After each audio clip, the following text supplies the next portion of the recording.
It's all yours, Paul. Once you unmute,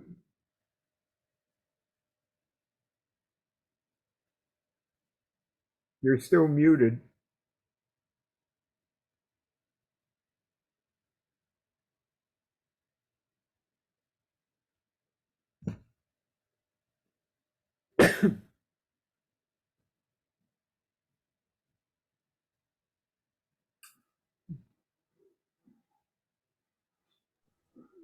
Oh, you're still muted.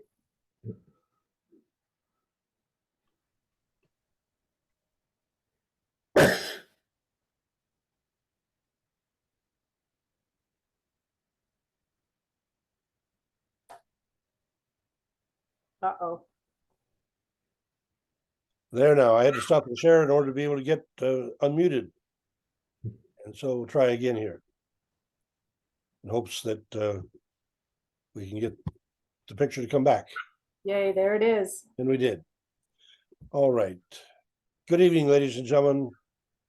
Ladies in particular, who tend to be particularly gentle. I appreciate that more often than not, as gentlemen, have a lot to learn from you ladies in terms of gentility. But I want to welcome all of you, friends, neighbors, family. It's been a delightful 3 years that we're celebrating tonight. 3 years that the Book of Mormon Perspective Forum has been on every Monday night, and sometimes we've had little blunders that made it so we didn't get a recording, but with the exception of about half a dozen times in those 3 years, they have been recorded and those are archived at the Temple of the Community of Christ. And then Robert Cook has the archive as well, if you want to approach him for any back presentations. It is especially an honor this evening to have William Shepard as our speaker. He is the author of many of the restoration history articles and the fine Lost Apostles book that he'll be sharing with us this evening. Brother Shepard is a leader of the Church of Jesus Christ of Latter-day Saints, which happens to be a name that a whole bunch of us aspire to be able to claim. But his has the Strangite edition, and he lives in Wisconsin and has invited some other members of the congregation to join him this evening. And so let me welcome all of you. As a professional teacher for the developmentally disabled children, I have particularly appreciated his insight into the William Hodges case, because the Hodges family got the characterization of being rather a criminal family in Nauvoo. And Brother Shepard's analysis there, I think, provides for an awful lot more compassion for Bill in particular, who I'm confident was developmentally disabled. And I think he's not persuaded, but I am, that the execution of those two brothers by hanging was not justified.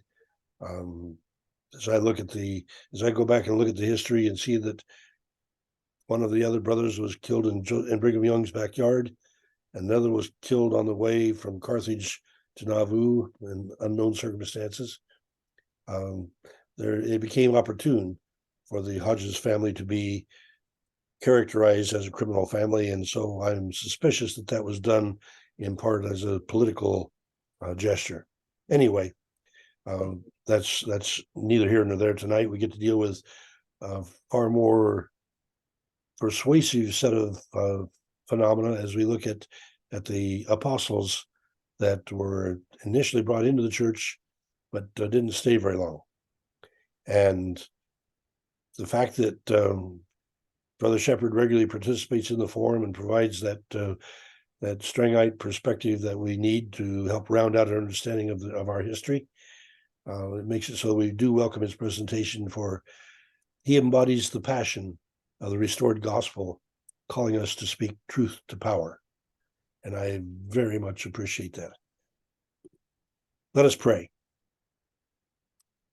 Great mystery, who creates all things beautiful, functional, toward purposes that we struggle to apprehend. the galaxies, the black holes, dark matter, mankind whose agency we struggle to understand. We bow in appreciation that your plan appears to provide for all of us, the fortunate, the workers, and the lost. For the message of your Son, the Christ, that his life would pay the cost, to prepare the way for eternity, for it to be open as our prize, if we would but focus ourselves on him with the full intent of our physical and spiritual eyes. Yet you call upon us to love each other every day, every hour, and to speak truth in a world where evil holds much power. We ask your blessing on our presenter, William Shepard, who addresses us this eve, on Mormon apostles who gained office and power and then decided to leave. And we seek to understand the circumstance, the conditions from which we can learn to appreciate the human passions which within each of us do burn. Brother Shepard comes to us as a leader of those who follow James Strang, an historian of erudition who can point out how traditions, myth, and history overhang. And with the blessing of your Spirit, we expect to better understand the great mystery you are and our role as creations in your hand. We approach you gratefully in the name of Jesus, whose embrace we anticipate. Amen. Brother Shepard, I'm going to stop the sharing, and I think that you have things worked out with Robert Cook to have him put the slides up. So let's hope that we got that system worked out, and welcome to the Book of Mormon Perspectives Forum for your presentation on this August 29th.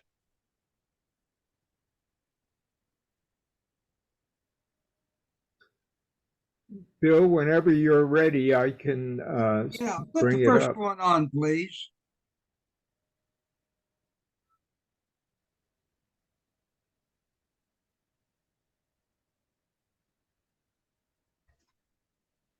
Oliver Cowdery and David Whitmer, two of the three witnesses, are directed in DMC 182728 LDS and the RLDS 16:5 and 6. In June 1829, to select 12 disciples who would go into the world, all the world, and preach my gospel to every creature. Now, Martin Harris is not mentioned in this revelation as one of the three witnesses because he's out of favor at that time. And in something that's really hard to understand, it took almost 6 years for the establishment of the original 12 apostles. And what I'm going to do tonight is to talk on the ones that didn't make it, meaning the ones that didn't make it into Utah, the ones that are excommunicated and essentially leave Mormonism. So February 14th, 1835 at Kirtland, Joseph Smith assembled basically the people that went to Zion in Zion's camp. And these people were tried and refined by fire. And Joseph Smith had a great deal of confidence in them. However, the three witnesses are the ones that are going to make the decision for the apostles. And in some ways, that clears Joseph of the people that failed as apostles. Particularly important, the witnesses are going to rely on people that were in the march to Missouri and back, but particularly in this, see, I'm getting ahead of myself.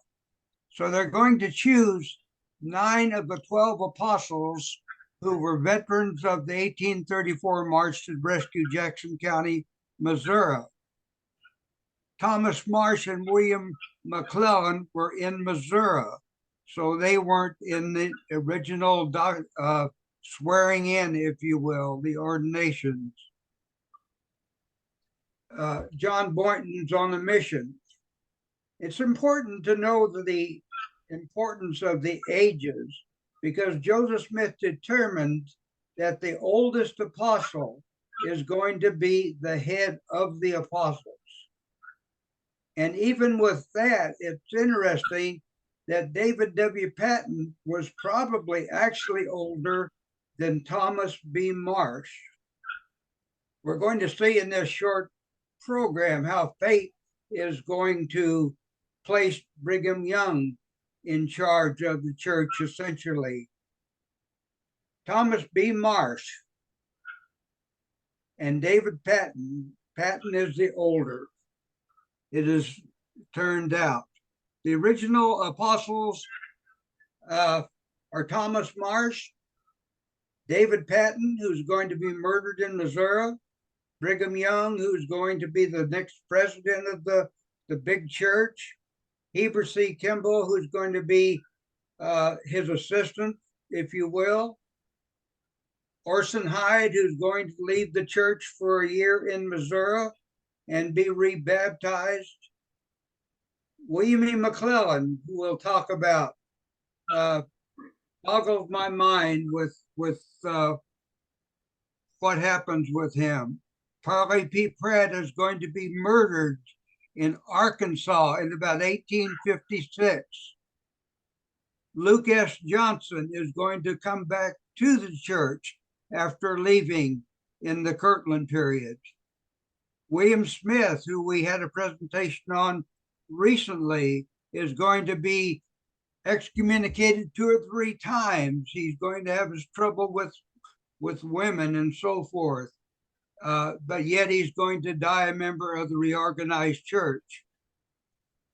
Orson Pratt, who's brother of Parley P. Pratt, is going to be called a professor, a scholar in Utah. He's going to take countless missions for Joseph Smith and then Brigham Young.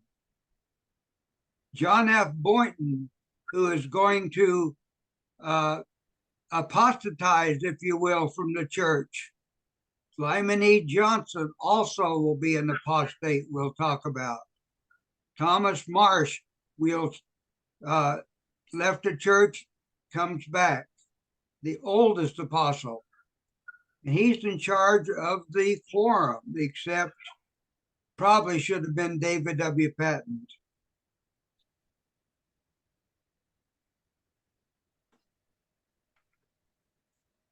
Joseph Smith, the 3 witnesses choose the apostles.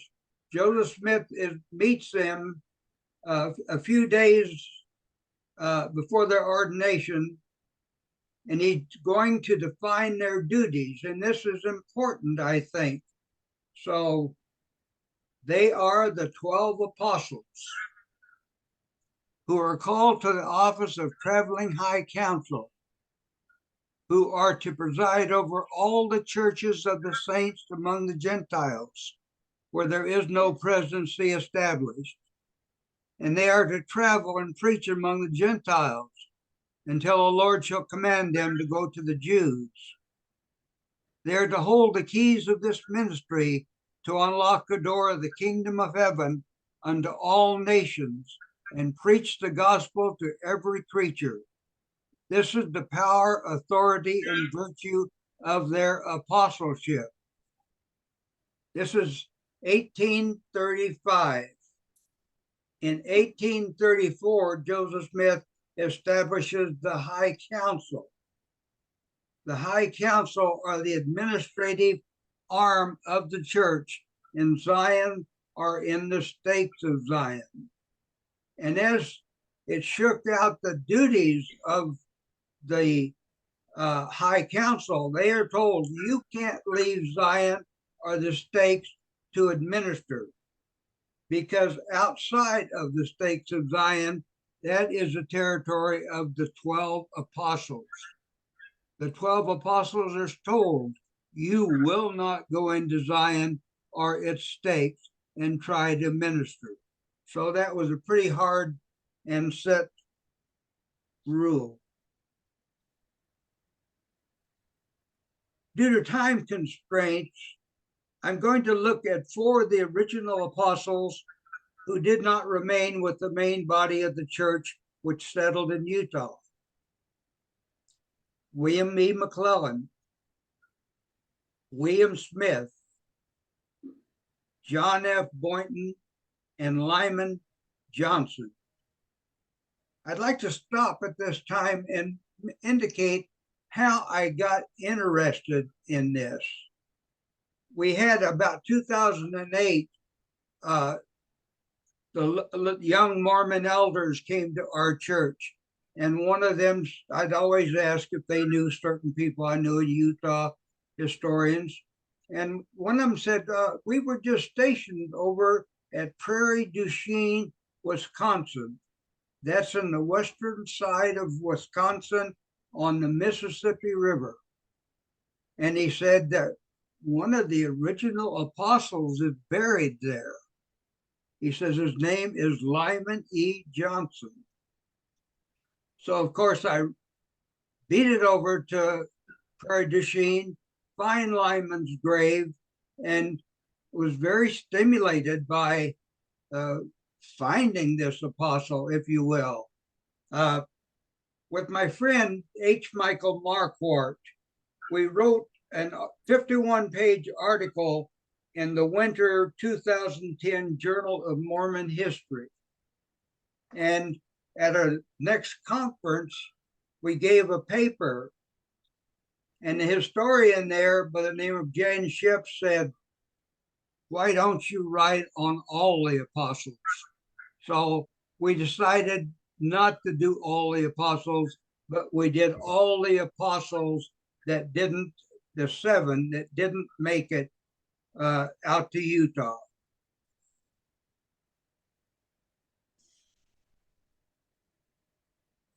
David W. Patton, I'll include because he is murdered at the Battle of Crooked River in October 25, 1838. Brigham Young, Heber Kimball, Parley and Orson Pratt, and John Taylor will not be addressed.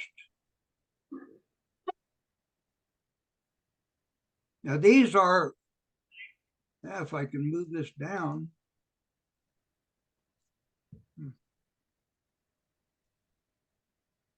Yeah, thank you.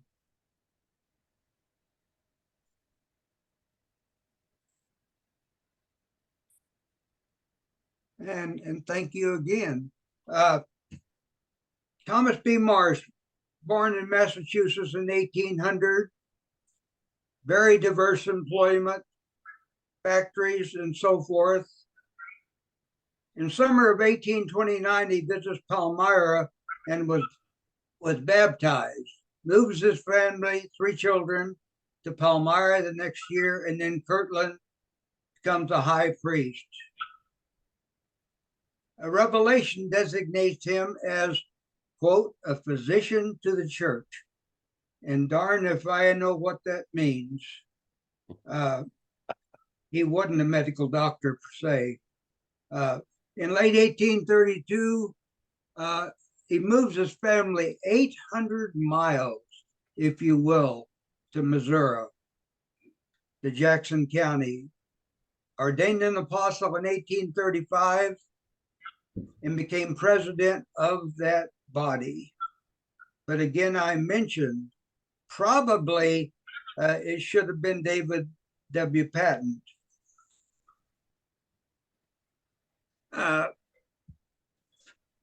When the Mormons go to England,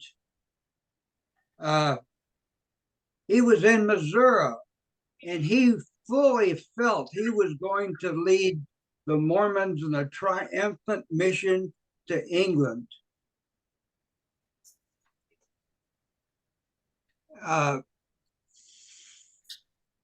he and David W. Patton thunder back to where Joseph sat in the East Kirtland area. And Patton bursts into the house and yells at Joseph, and Joseph physically slaps him and throws him out of the house. Getting back to Marsh,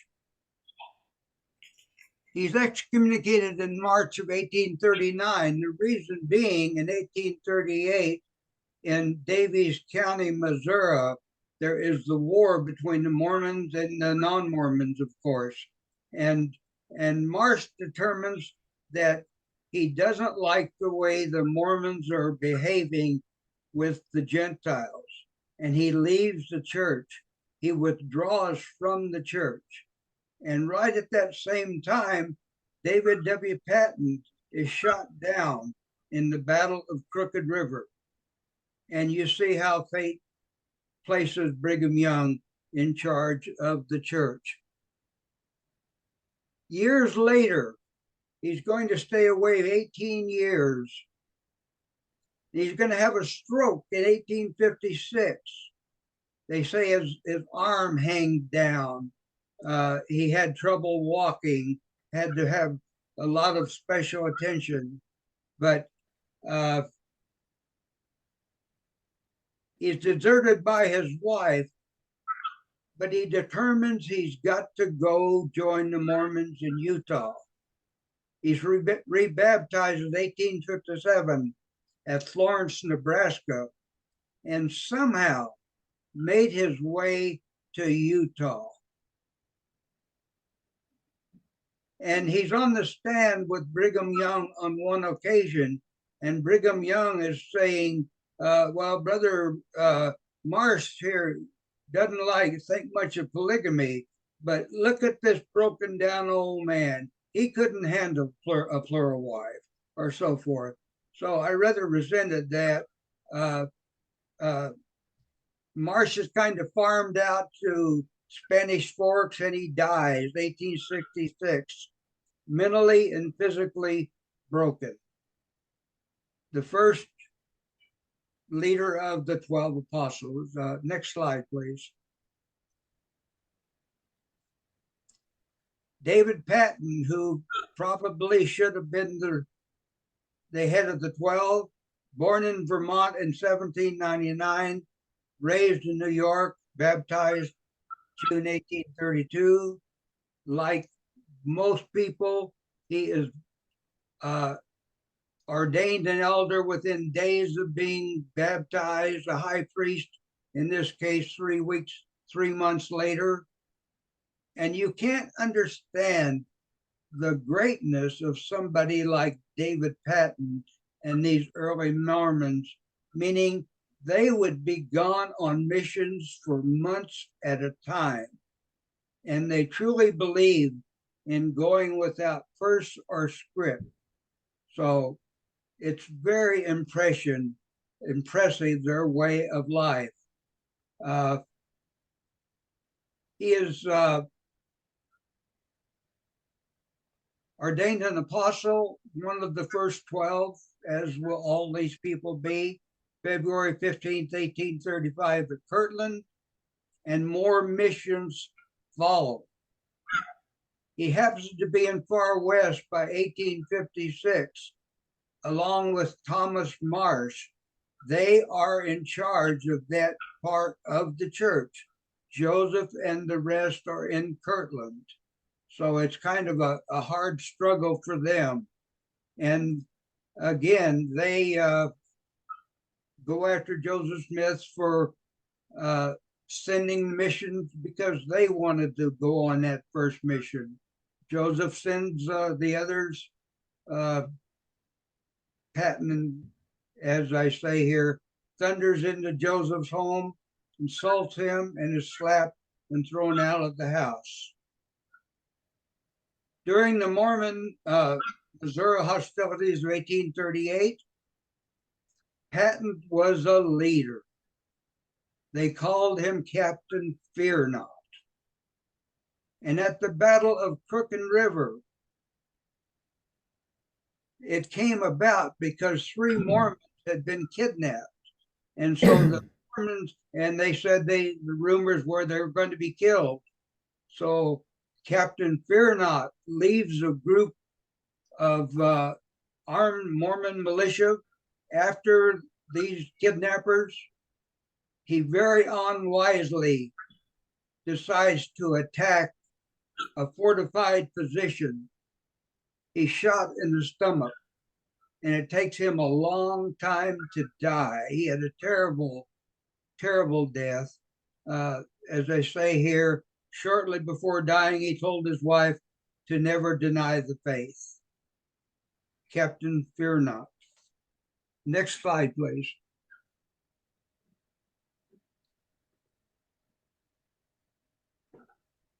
John F. Boynton is really an interesting guy.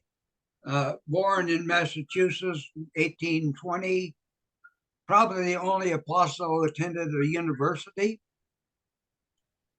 After his baptism by Joseph Smith at Kirtland in 1835, he was a very effective missionary, which qualified him to be an apostle. I put in one little quote from some of his 1834. He writes, "I have baptized about 40 in this section. Elder Evan N. Green traveled with me for 16 Jan 1833 till October following. While together we baptized about 130. So he was really a renowned missionary. And he is one of the very first apostles.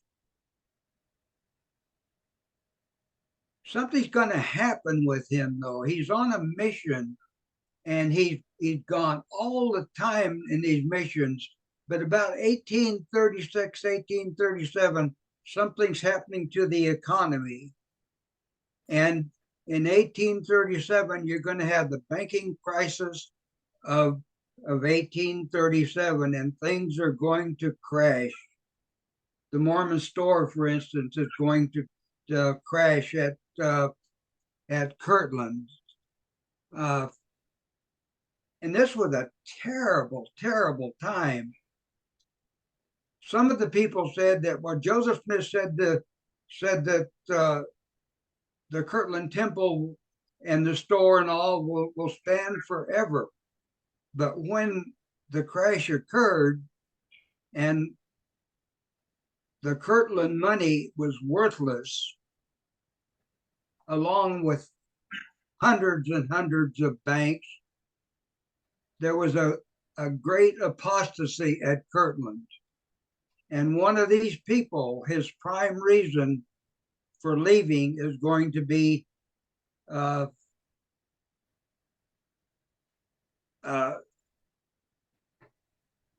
And one thing I'm overlooking is the fact that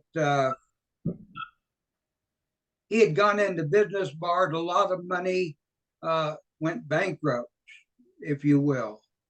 So he's removed from the quorum in September 1837, excommunicated the following year. But interestingly enough, he is going to become a noted inventor, geologist, and lecturer. He's going to go out to Utah and he's friendly with the Mormons again. But there was something about the people that left Mormonism. Some of them didn't seem to have bad feelings, and they always had a reverence for the people that stayed within the quorum. Next, please.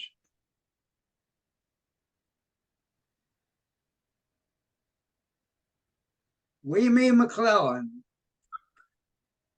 Golly, he's my least favorite person. Maybe I can explain why. Born in Tennessee, January 1806, converted to Mormonism by David Whitmer. And David Whitmer is going to watch out for him. They have a very early relationship. Near Paris, Illinois, July 1831. baptized by independence following month, elder, high priest in short order. But right off the bat, there's a revelation given in RLDS DNC 66, 2 through 5, which calls him to task. And it tells him to repent and don't commit adultery, and send him on a mission with Samuel Smith. But instead of going on the mission, he settled his family near Independence. He's excommunicated in December 32, reinstated in 33. But he gets in trouble again because he sells land in Jackson County, Missouri. In 1834, he is one of the better taught missionaries, or people were talking about, and he taught school at Kirtland in 1834. Through David Whitmer, he is chosen to be an apostle in 1835. And of all the people, he was the least deserving, at least in my mind. He's going to be excommunicated on May 11th, 1838 in Missouri for denouncing Joseph Smith. And he becomes a bitter enemy, is actively leading a mob against the Mormon. And they say that he ransacked Joseph Smith's house while Joseph was incarcerated. When Joseph gets to Nauvoo, well, I'll go back. He next is going to fellowship with Sidney Rigdon, George M. Hinkle, James J. Strang, and Granville Hedrick.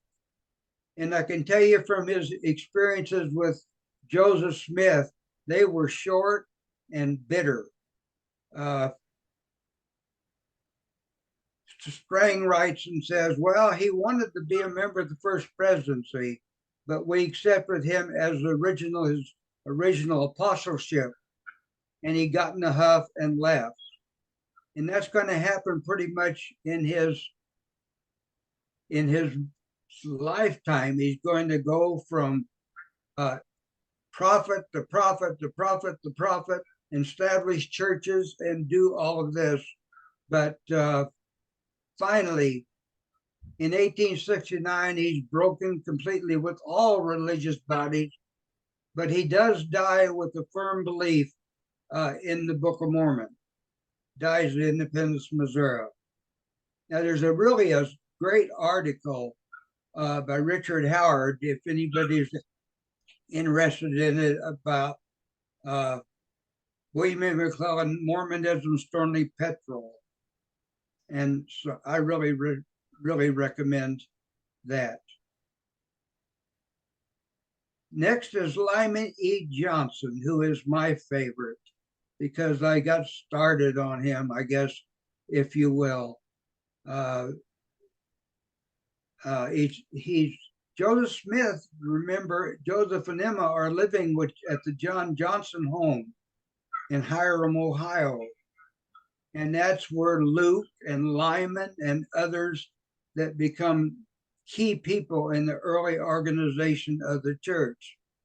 He's an elder. He travels like the others, relentlessly on the missionary trail, quickly ordained a high priest. And at age 20, he and Orson Pratt set out. They're both 20-year-old boys, men, and they have a mission to the eastern states. And all they took with them was our change of clothing. 3 more missions follow, which they put down schismatic distinction, regulated branches, and stayed in the mission field. He goes on the trek to redeem Zion's camp in 1834. Becomes apostle in 35, another mission and another followed in 36. But all of a sudden, they come back to Kirtland, and he sees this speculation going on, that people who didn't have much money now had a lot because they were spending on inflated credit. He leaves the mission field, essentially becomes a merchant. And you know what's going to happen, of course, is the economy is going to crash and he's going to lose big time. He moves his family to far west Missouri, excommunicated in April 1837 for apostasy.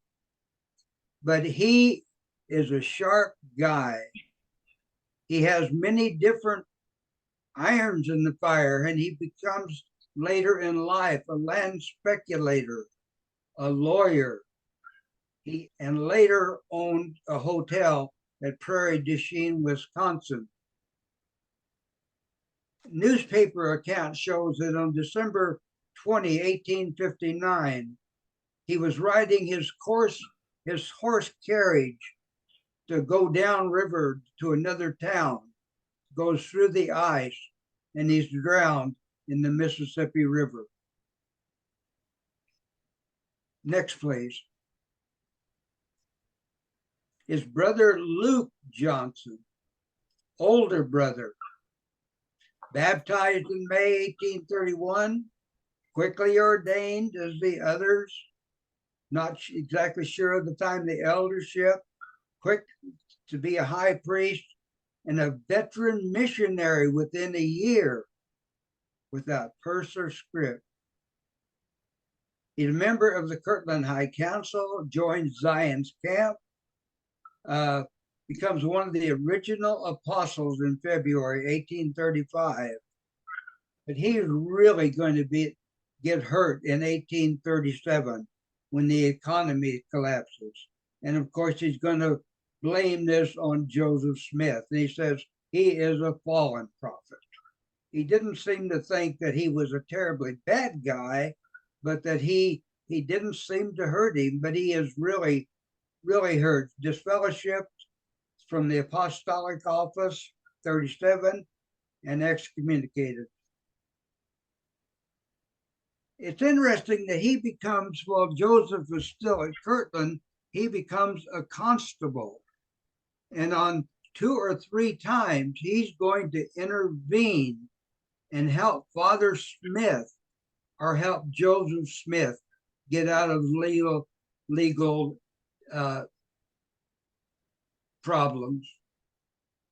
Studies medicine, had a medical practice in Kirtland, but he couldn't leave Mormonism alone. He joins with the Brighamites, if you will, in early 1846, rebaptized, but they never restore his apostleship. That is gone forever. And all I could find that he is in Utah ordained an elder.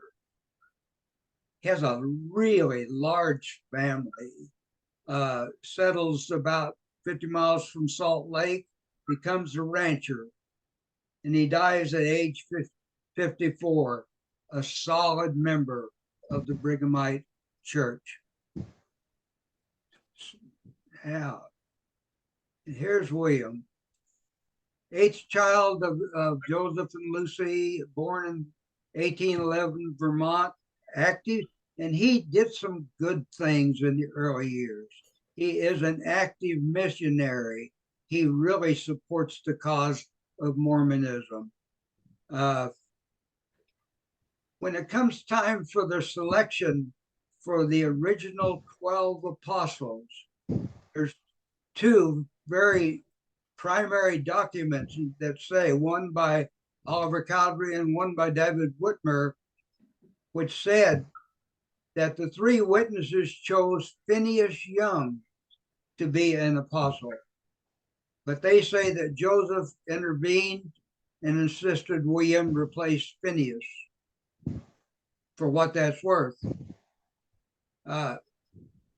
he's really disliked by the body of the church. He's criticized for preferential treatment at Kirtland for getting more food than he should and other things, or maybe not doing the work other people do. He did go on Zion's camp, saw visions at the dedication of the Kirtland Temple, and we all know the story that there was an incident in Kirtland where he severely beats up his brother Joseph Smith and hurts him. And it sounds like he broke a rib. So he's excommunicated.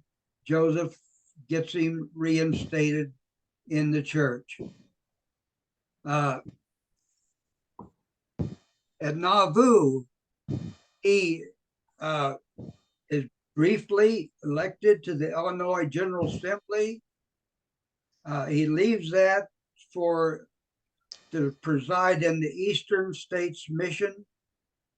He was there when the martyrdom occurred. In the Eastern States Mission, he is charged with being a polygamist and misusing church money, recalled to Nauvoo, and made the presiding patriarch to church. Now, William wanted to be the presiding patriarch over the church, but Brigham and the 12 would have nothing to do with this because that sounded like he was in charge of the church. So that they make it clear and put it in the newspaper that he is the presiding patriarch to the church. There's a lot of dissension and problems at Nauvoo. William is there, supported the notorious Hodge brothers, which maybe I would like to talk on sometime. And he wants to be the church leader, but he is so unstable, they'll have no part of that. When his wife Caroline dies, May 24th, he marries within days 15-year-old Mary Jane Rollins, who had a bad reputation. And you can imagine what that means. Did that within a month of his wife's death. At Nauvoo, several polygamous unions. But when he leaves Nauvoo, he deserts his wives. He's associated with a half dozen Mormon organizations before joining the RLDS.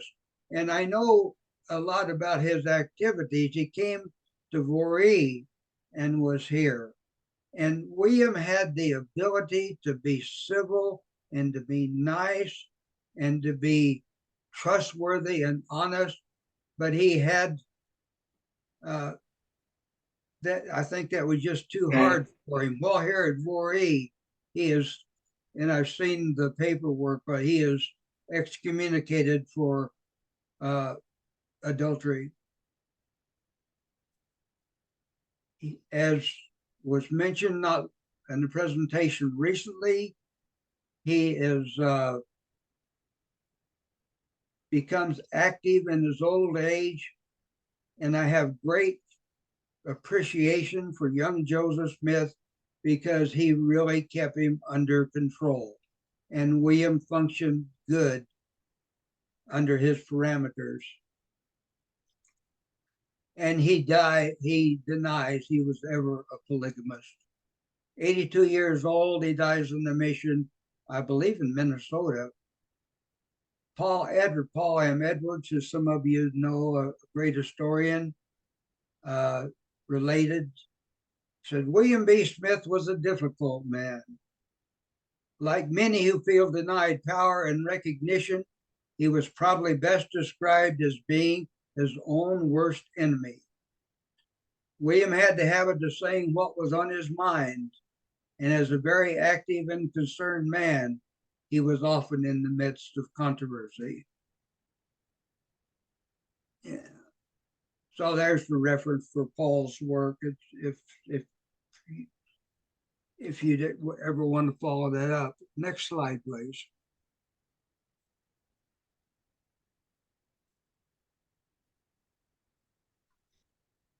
So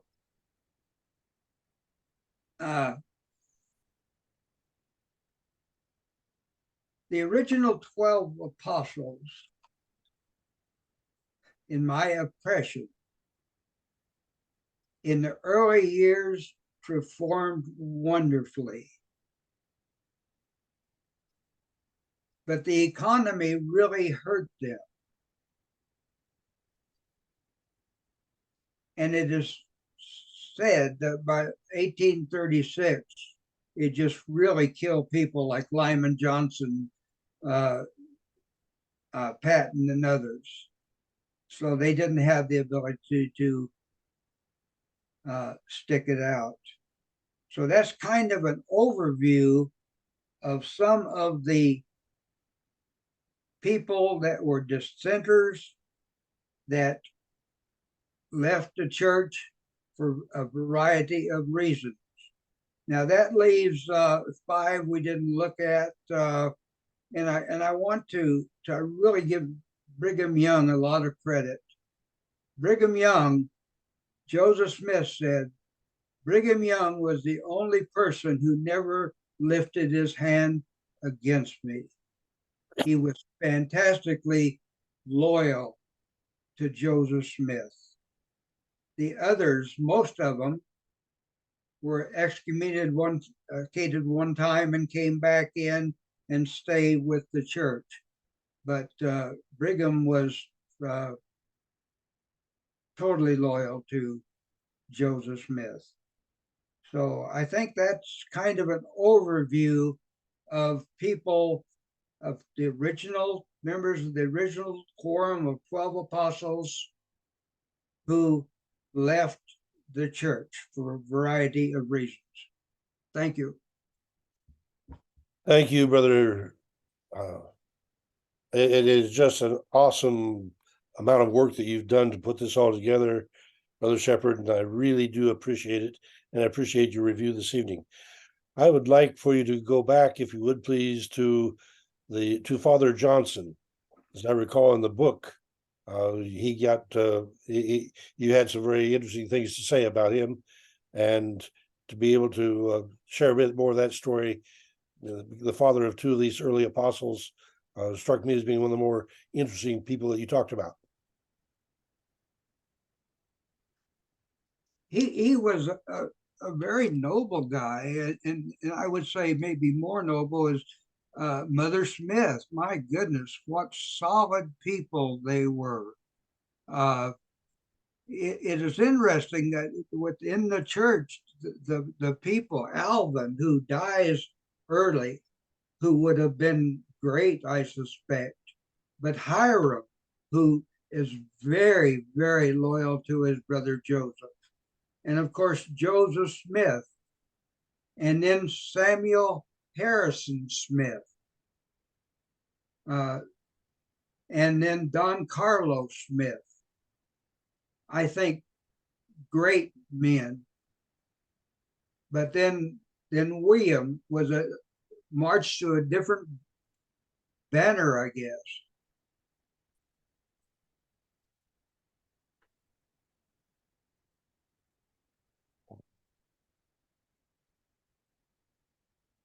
I wanted to also raise an interesting point that Mike Riggs and I worked on the Charles C. Rich house site in Caldwell County, and found it very interesting to see that as the Mormons gathered for the Battle of Crooked River, they would have gone from far west, basically straight down the road to the south, and yelled and get the residents as they made that, what is it, a 5 or 6 mile trek, and it would have gone by the settlement at Marable where Rich was, and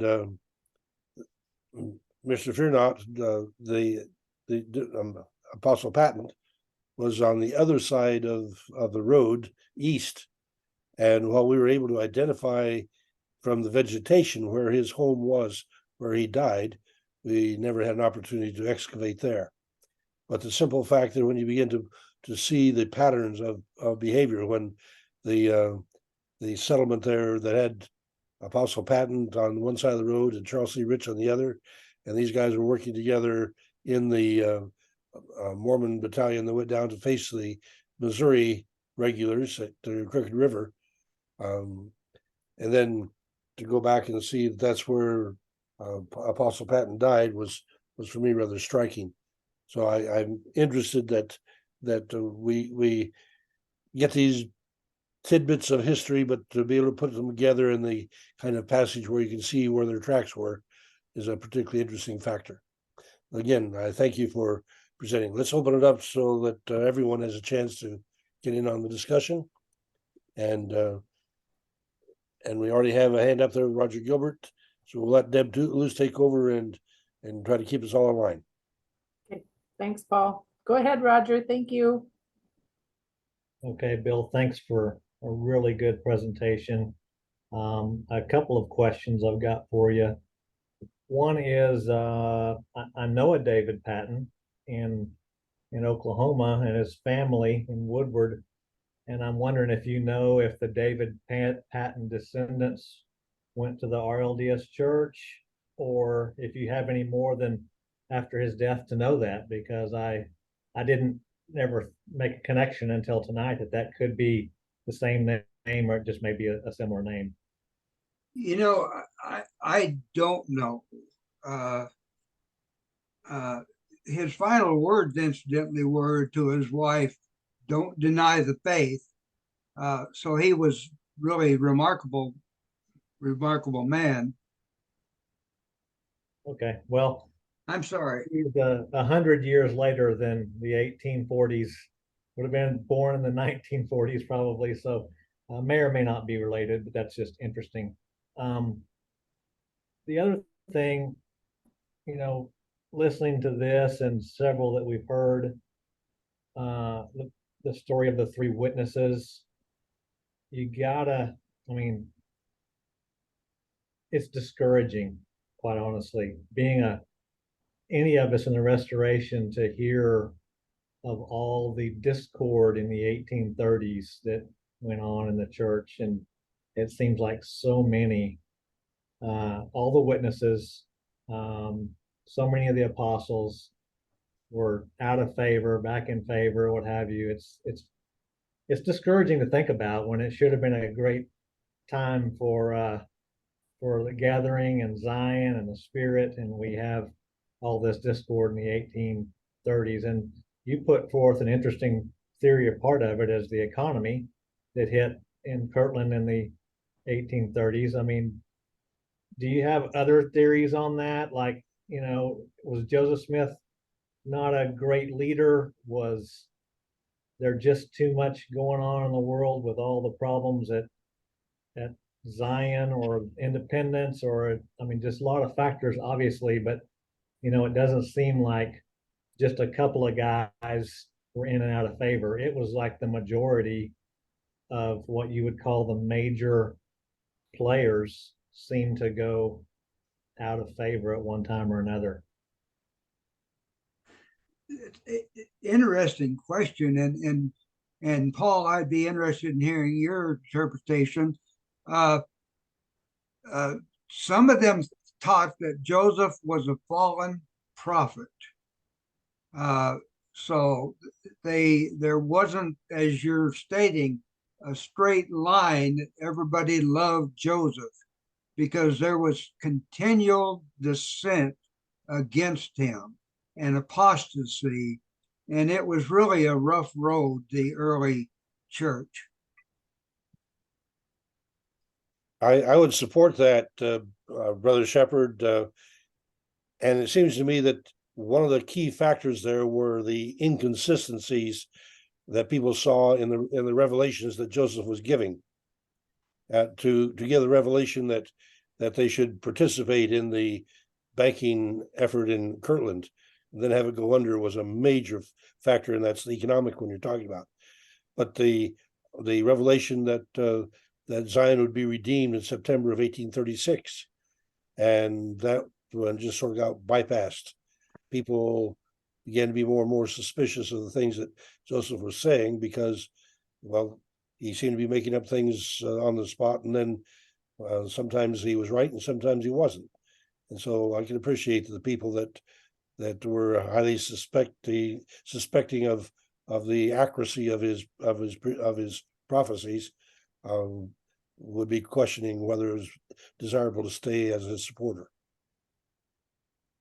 Okay, thanks for that.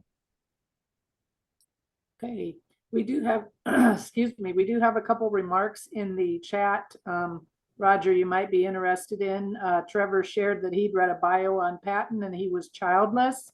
And then he left a link in regards to some information on David Patton, the apostle. So you may want to check that out.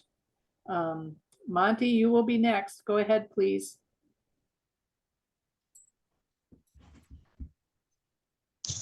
I had to unmute myself. That's a major thing to do anymore for me.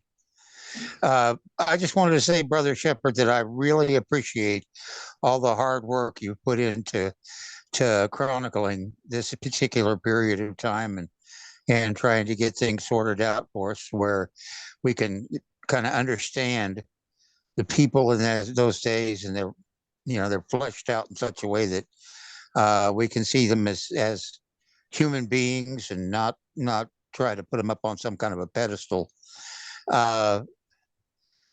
To be honest with you, I feel like back in the early days, God had it feel like he was trying to herd cats, but just trying to keep everybody going the same direction. But anyway, I really wanted to tell you about how much I appreciate all of the hard work you put into it. Thank you very much. I didn't mention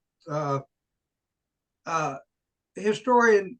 I mentioned Jen Schiff said write a book, and we did. It's entitled Shepard and Marquardt, The Lost Apostles, Forgotten Members of Mormonism's Original Quorum of 12.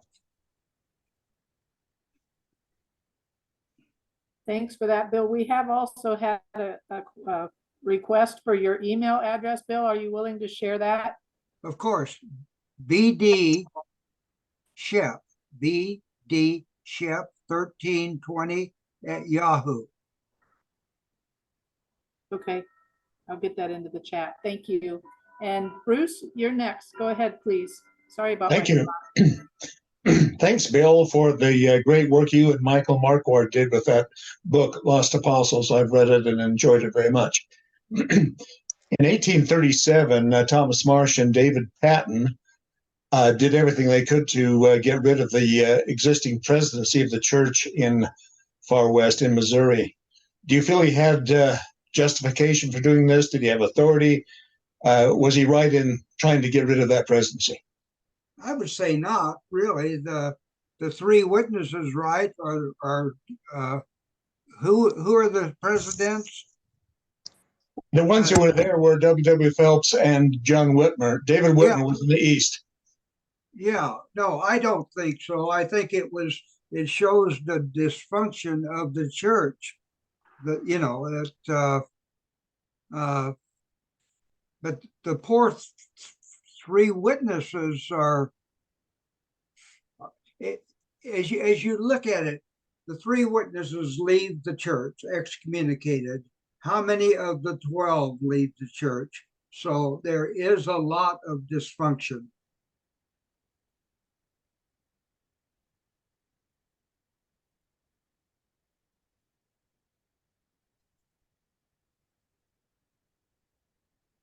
Okay.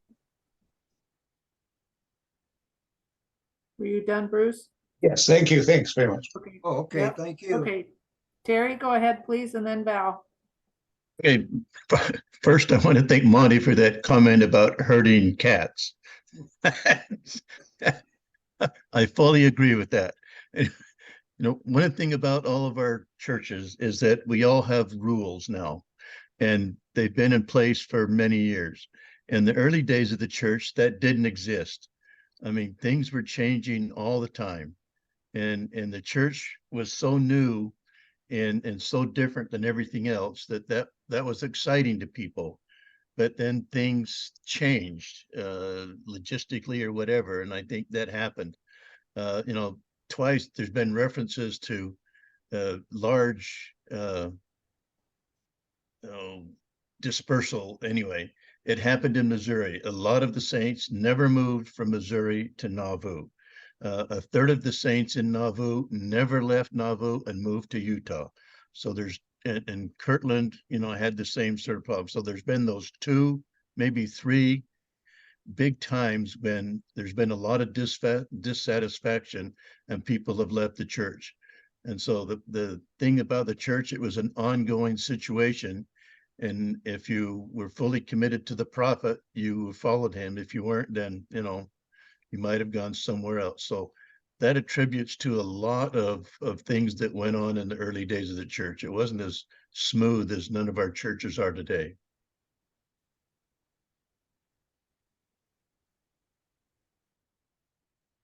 Thank you, Terry. Val, go ahead, please. Bill, do you know if David Patton's wife acted according to his deathbed wish and stayed with the church, and if so, do you know which branch of the church she stayed with? I don't know. I have something in my mind that, and I shouldn't say this, but I have something in my mind that she became a plural wife of someone, but I don't know the answer.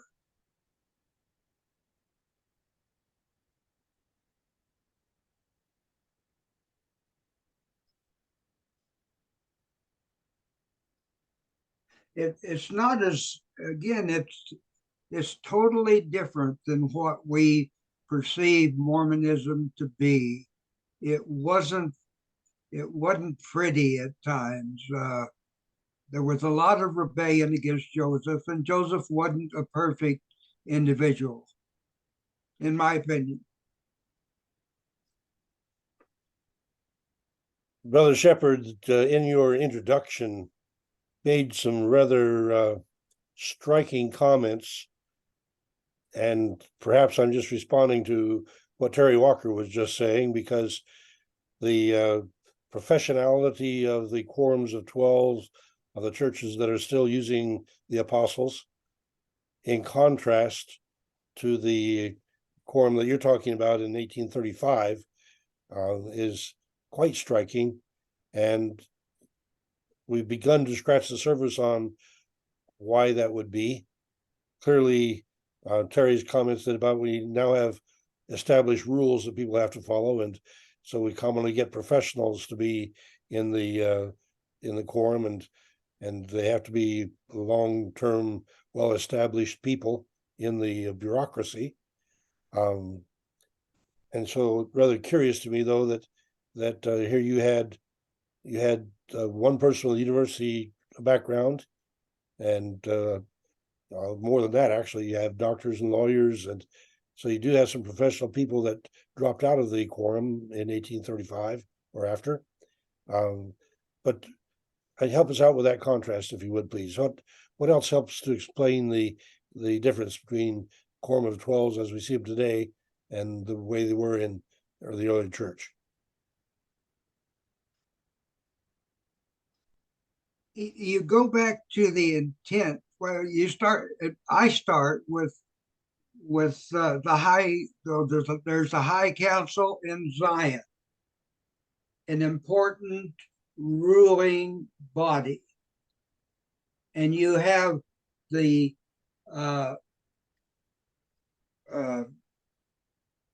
what I say, the rulers in Zion, the 12 high counselors, and it was set up that when Joseph Smith, it comes on board in 1834, and that if Joseph Smith sat at the head of the high council and they agreed it was revelatory, then it is canonized as. But when Joseph Smith was out of the stakes of Zion, then the leadership of the stake was the high council. William Marks, for instance, was people like that are really important people. But again, when the 12 come on board, this is the glorious, the glamorous body, and they get a great deal of attention. And there is a great deal of hostility within the church between bodies, if that makes sense, jealousies. The High Council especially had its nose out of joint because they lose so much authority when the 12 come in.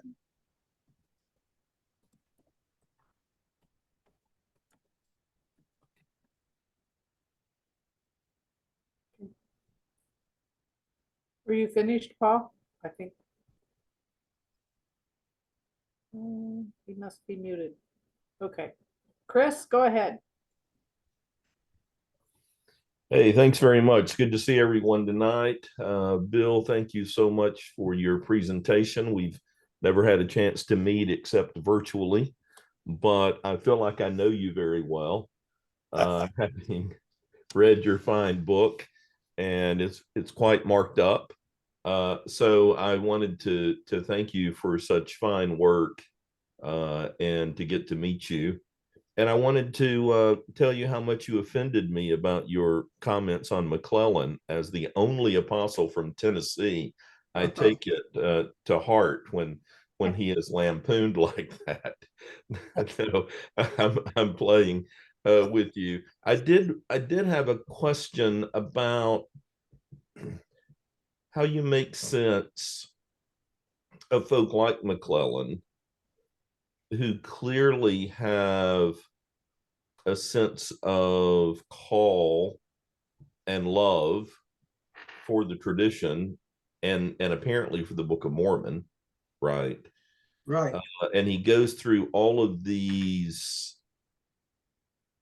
particular parts of the broader restoration, and then it seemingly winds up completely outside, but with his faith in the Book of Mormon somehow still intact. And I wondered how you think about that as you process it, and as a kind of a related question,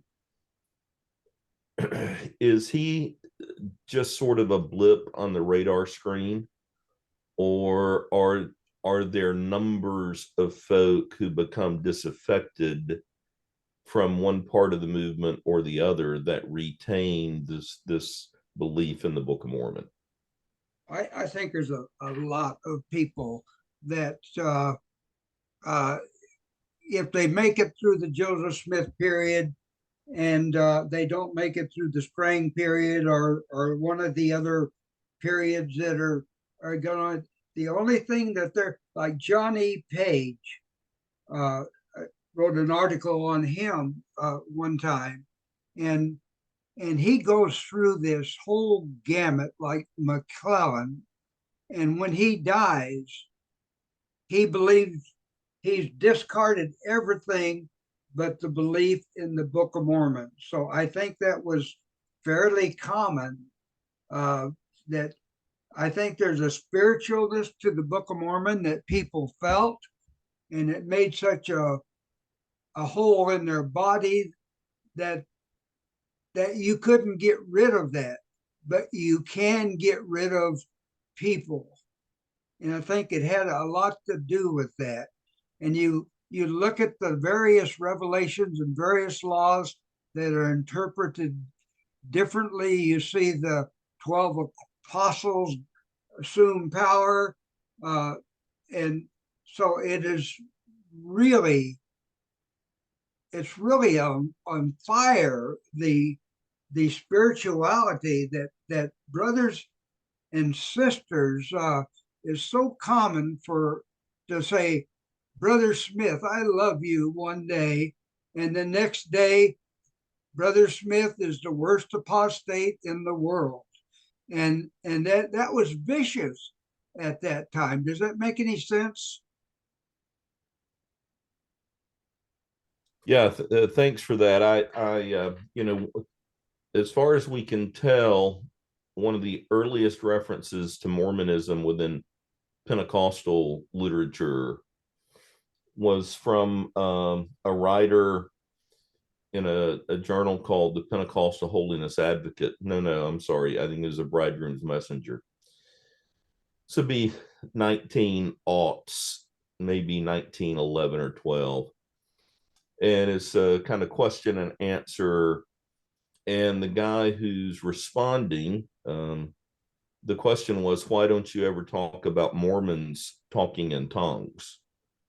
And the response of the writer was, well, I'm not sure I trust the Mormons, but I have to tell you this story. When I was in the Rocky Mountains traveling, I ran into this older woman who was a real saint, who says to me about the movement is like the early Methodists. And one of the things that was quite interesting to me as I started rummaging around in all this was how, to use Pentecostal language, how charismatic and how kind of Pentecostal the early movement was. And I think your explanation there, for me, kind of fits in with that sort of understanding of what was going on. So I really appreciate that, both parts of your response. Add to that Mormonism is a religion predicated on revelation. So a lot of different people had revelations. We're told that Joseph Smith is the only one that could receive revelation for the church while he's living.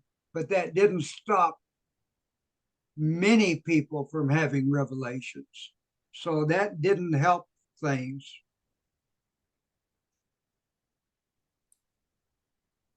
Yeah, thanks very much, Bill. James Lucas, you're next, and then Val. Two quick comments. I'd like to second or third or fourth, wherever it is, the discussion that we've been having about the reason for all of the dissent in the early church. I have a sister who is quite knowledgeable on church history, and she always likes to make the point that we must remember that all of the early members of the church were brand new converts, and they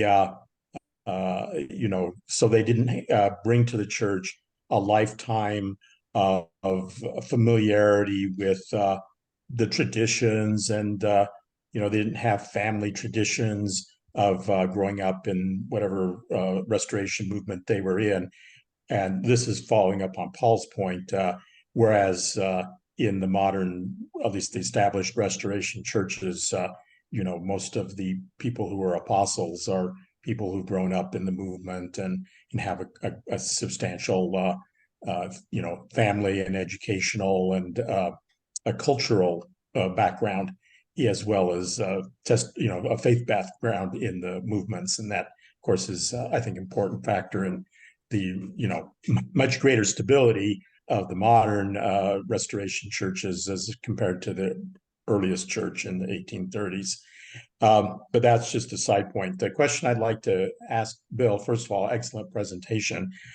I'd like to know, again, I'd like to go back to William McClellan, who I've read a fair amount of his material, and he's kind of a very interesting character, as well as being from Tennessee. He in recent years, in 2007, I believe it was. Now I'm just doing this off of my memory, so I'm going to get some facts wrong. But his manuscript of a book that he wrote in 1872, just before his death, was discovered by a Mormon book collector. What is his name? I'm forgetting, but the book was published, and this is very recent. It's 2007 or whatever, and it was a handwritten manuscript that McClellan had written of the history of the Latter-day Saints and so forth. It was forgotten, thought lost, and it was rediscovered and published. And Now, I don't know if that was presented on this forum or if I heard this on another interview with the fellow who had discovered the manuscript, but he described the manuscript, the handwritten manuscript, as being fascinating because McClellan, he said, had started out with a denunciation of Joseph Smith. He said he had started out by saying Joseph Smith, he got what he deserved when he was killed. You know, he was a terrible prophet, and you know, he just made all kinds of mistakes. And then McClellan had crossed that out. But because we have the handwritten manuscript, we know that that initial denunciatory introduction, McClellan crossed it out. And then the rest of the manuscript, which is not terribly long, but still fairly detailed, is fairly apparently fairly laudatory for Joseph Smith, and contains a number of rather quite faith-promoting incidents that McClellan had recounted from his days in the church and serving as an apostle and so forth. So I'm just wondering if you are acquainted with that work, and if you are acquainted with this odd little phenomena about the introduction was crossed out, and then the whole tone, McClellan changed his whole tone. Not familiar about that, but I've read the book, of course, and I'm sure some of you know Bill Russell. Bill Russell's a good friend of mine, but he loves William McClellan, and I go the other way. And at a Sunstone Association in Salt Lake, we had a debate, and I went after McClellan, and he loved McClellan, but he was an eyewitness to the early restoration, and that's where his importance is, I think. Absolutely, and he was also quite a prolific writer, so he had lots of letters and these manuscripts that he left behind, which are all now very valuable historical sources. Okay. And also just to follow up on Chris's question, probably the most prominent example of someone who basically rejected just about everything except for the Book of Mormon, but remained adamant in his support of the Book of Mormon, was David Whitmer. I mean, you're not going to find a more prominent example than that of this phenomena of somebody who basically rejected Joseph Smith as a fallen prophet, but nonetheless was a passionate believer in the Book of Mormon right to the end. So anyway, those are my points. Thank you much, and thank you for the great presentation. Deb, can I just jump in? James, is the things to which you have reference, would they be the notebooks that were discovered that have things like a treatise on faith, on the testimony of the Book of Mormon, the blood of Adam and of Christ, the views on the Bible, why I'm not a Latter-day Saint, reasons why I'm not a Mormon? Or are you talking about a different set of papers? You holding up, that's Jack Welch's collection, right? Is Jack Welch the editor of that collection? This is Stan Larson and Samuel Passy. Oh, okay.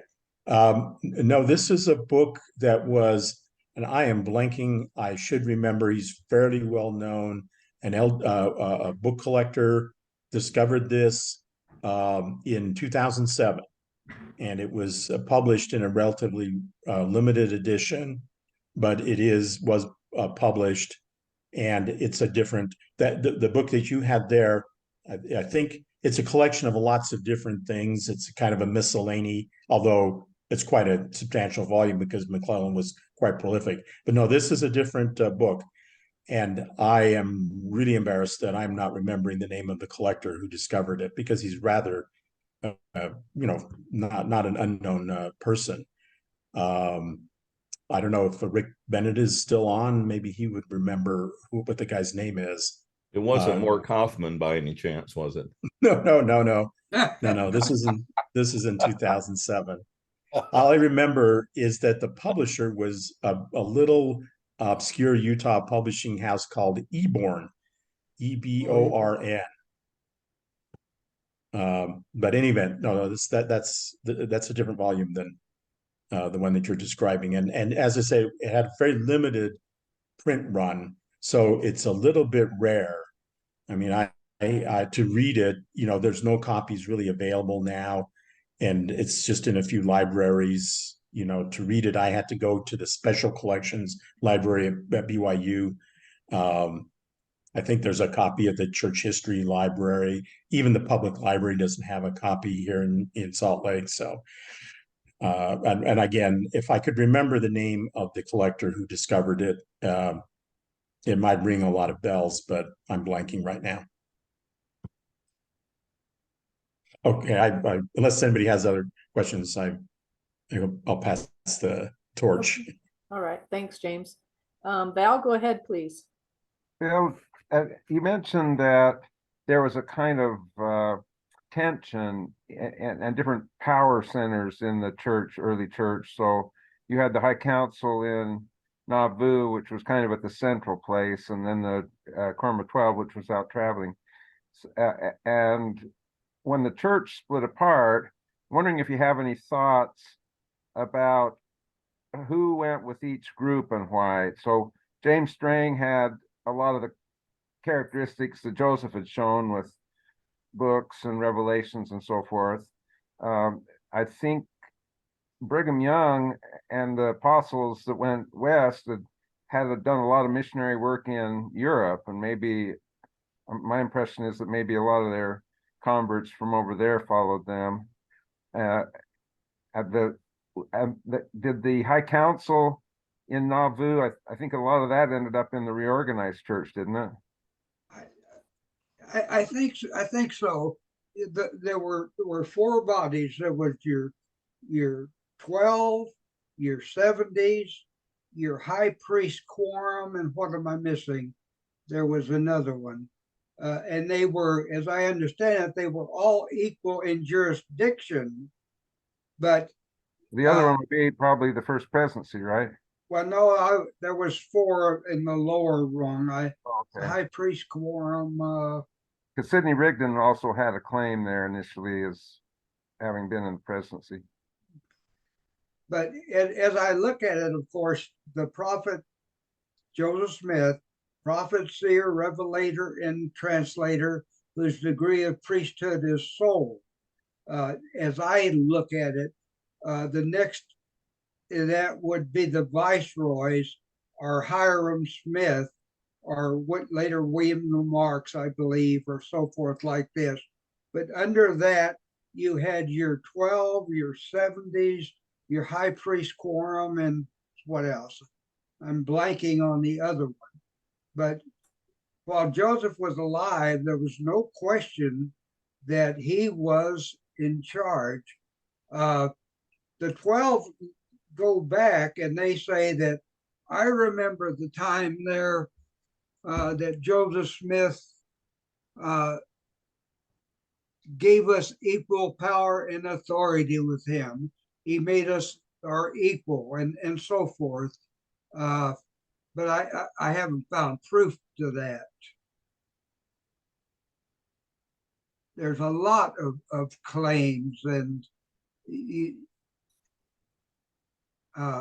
I guess the only way for people to hold on to their individual rod of irons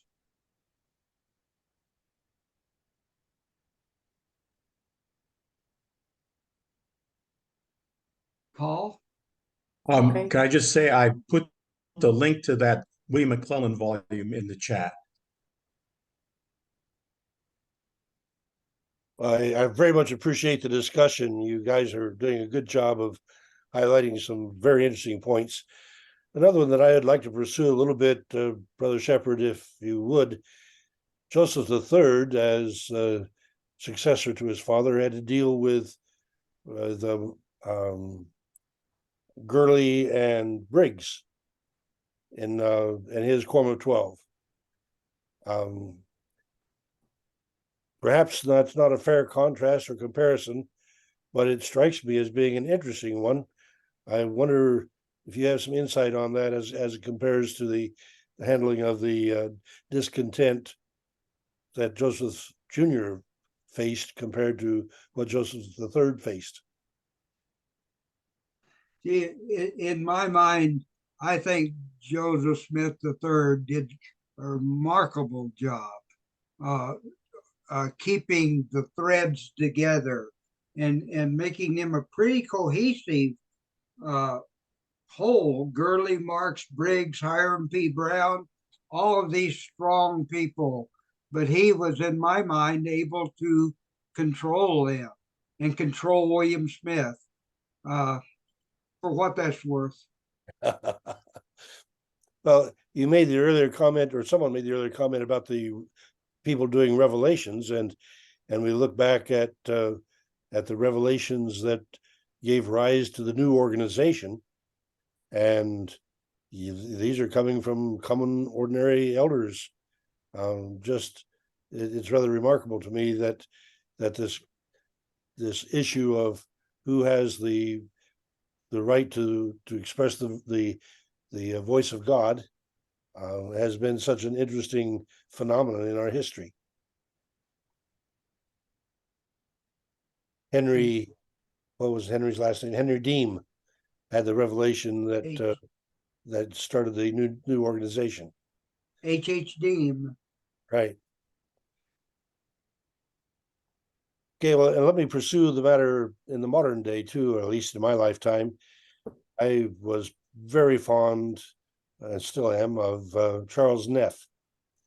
And for Charles Neff to speak truth to power, saying that the church should not be supporting governments that build nuclear weapons that have no real function but to destroy the world, and therefore chose to withhold his taxes and has got his position withheld as well. Comparatively rare that we have anyone disagree with the other church leadership, and that's one of the examples that I can cite for my lifetime.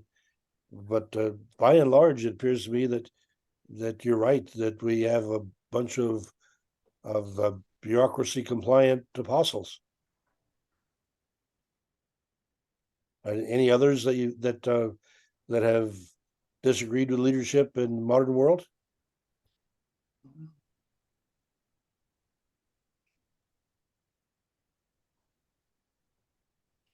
Don't know. In the LDS church, we lost a couple over polygamy. John W. Taylor and Matthias Cowley were both excommunicated over polygamy. That was more than a century ago. Yeah. Yeah.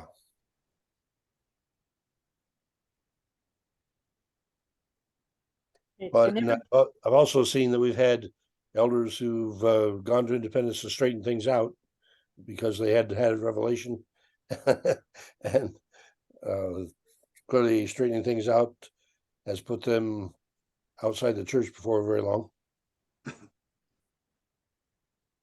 I don't know why I was kind of laughing. I wrote an article called "The One Mighty and Strong," and I presented that at a Sunstone in Salt Lake, and doggone if I didn't have a couple of One Mighty and Strongs coming in. So I would like to do a paper on that or talk about the One Mighty and Strong sometime. It is a very interesting theme, isn't it? Can everybody see that link that James had shared? Okay, good. Thanks.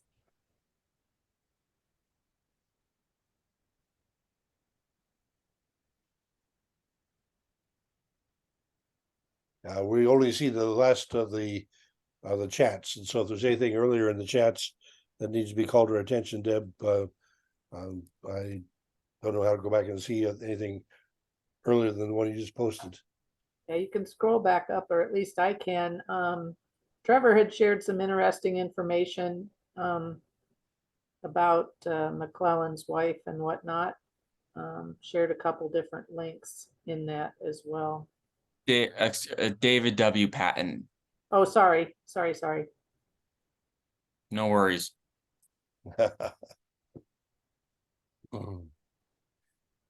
Well, we are at 9:30 and we could very well close, but if there's any other questions or comments, I certainly would yield to those first. And we already have the intimation that another question about golden plates is to follow here. So if there aren't any other points to be raised, we'll invite the closing song. Good night, the Lord is watching o'er you. Good night, his blessings go before you.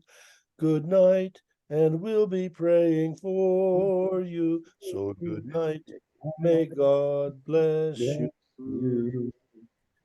I would ask for your continued prayers for Abigail Barnes.